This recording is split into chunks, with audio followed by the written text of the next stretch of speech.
Жәннат пен тозақты көрген жан. Таныс жігіттің атасы қайтыс болар алдында жұмақ пен тозақты көріп қайтқан екен. Бірте ораза уақытында кешкісін бір сыйлас бауырымыздың үйіне 4-5 адам ауызашарға бардық.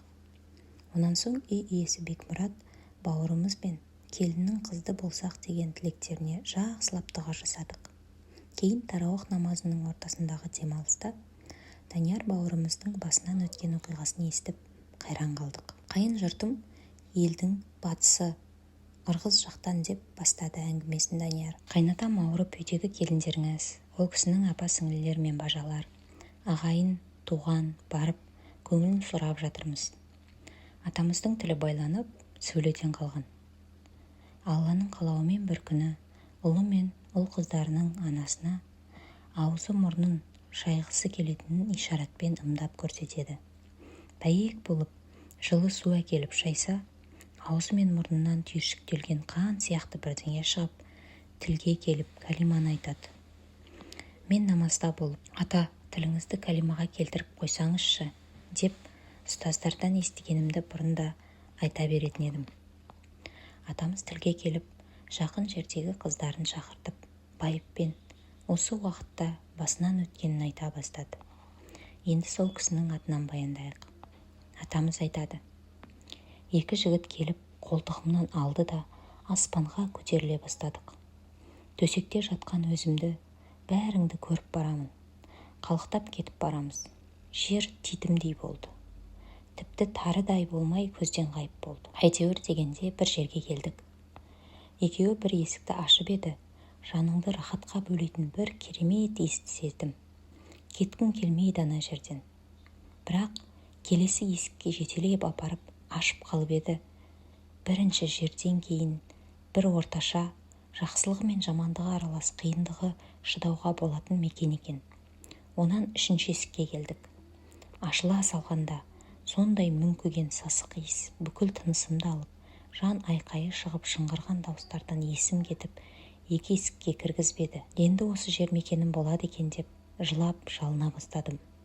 Я жаратушым, мендей құлыңды кешірші, кешірші, кешірші деп жалындым. Сонан соң сол жерде мұның әлі күні біткен жоқ, жерге қайтарыңдар деген бұйрық келді.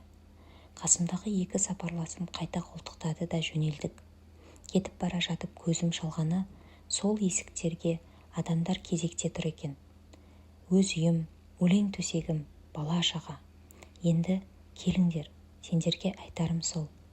Мен көп уақытқа келмедім-ау. Мынау айықпас дерт екені белгілі ғой. Сендер көрмей тұрған артымдағы екеу осының бәрін айт деп тұр. Сендерге жеткіздім, енді дайындалыңдар. Данияр, естігенімізден бәріміз есіміз кетіп, дайындық қамымен біреуіміз малға, екіншіміз қажет заттарды қамдаумен кеттік.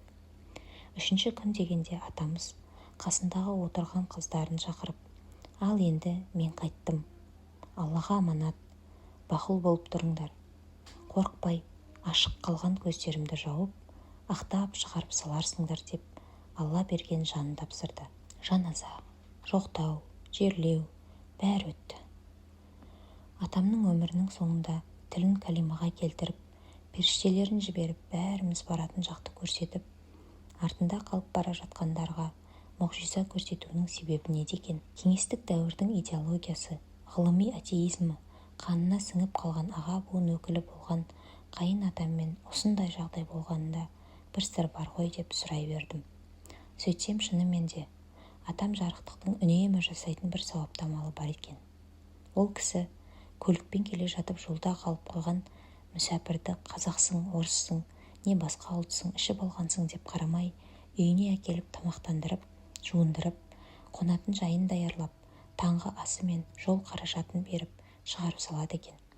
Міне, жар салып, рия қылмай, ізгі амал жасап жүрген құлын Алла көруші. Осылай болады. Пайғамбарымыз саллаллаху алейхи уассалам заманындағы мұғжизаларды, сахабалар мен ізгі халифалардың амалдары айтылса, енді олар ұлылар, Алланың сүйген құлдары. Олардың иман беріктіктерімен салыстыру қайда? Біз бір әлсіз пендеміз ғой, деп сынаққа сылтау іздей бастаймыз. Ал енді осы заманда қасымыздағы бауырымыздың қайын жұртында болған оқиға бізді ойландыра ма? Әңгімеміздің соңында миллиардер Стив Джобстың өмірден өтер кезіндегі өкініш сөздерін жаза кетуді жөн көріп отырмын. Ол не деп еді? Мен іскерлік әлемде өз шыңымды бағындырдым. Сырт көз менің өмірімді жетістіктің мәні секілді қабылдады. Дәл қазір төсекке таңылып жатып, өткен өмірімді көз алдымнан өткізсем, жанымды алмай қоймайтын ажалдың алдында байлығымның еш мәні жоқ екен. Сіз көлігіңізді жүргізушіге тапсыруыңыз мүмкін. Сіз үшін өзге біреу ақша табуы мүмкін. Алайда ешкім сіздің ауруыңызды өзіне алып, сіздің орныңызға төсек тартып жата алмайды. Жас ұлғайған сайын ақыл тоқтатамыз. Осылай жүре-жүре $30 тұратын сағат та, $300 тұратын сағат та бір уақытты көрсететінін түсінеміз. $150,000 көлігін мінсек те, $30,000 тұратын көлік айдасақ та, межелі жерге бұйырған уақытында жетеміз. Ішкі әлеміңіздің бақыты бұл әлемнің материалдық заттарымен өлшенбейді. Жоғары класс билетін алсаңыз да, эконом класс билетімен тұрсаңыз да, ұшақ жерге құласа, сіз де бірге құлайсыз. Осы сөздердің бәрін атамыз қазақ аса байлық не керек, денсау болса болғаны-ай деп тобықтай түйінін айтып еді. Бұл оқиғаны естіп, бәлкім мен де елге жеткізуге себепкер болуым керек шығар деп, оған қоса жақсылыққа шақырайын деп айтып отырмын. Артық болады деп реніш болмасын. Жақсылыққа шақыру баршамызға аманат, сүнне тамал ғой.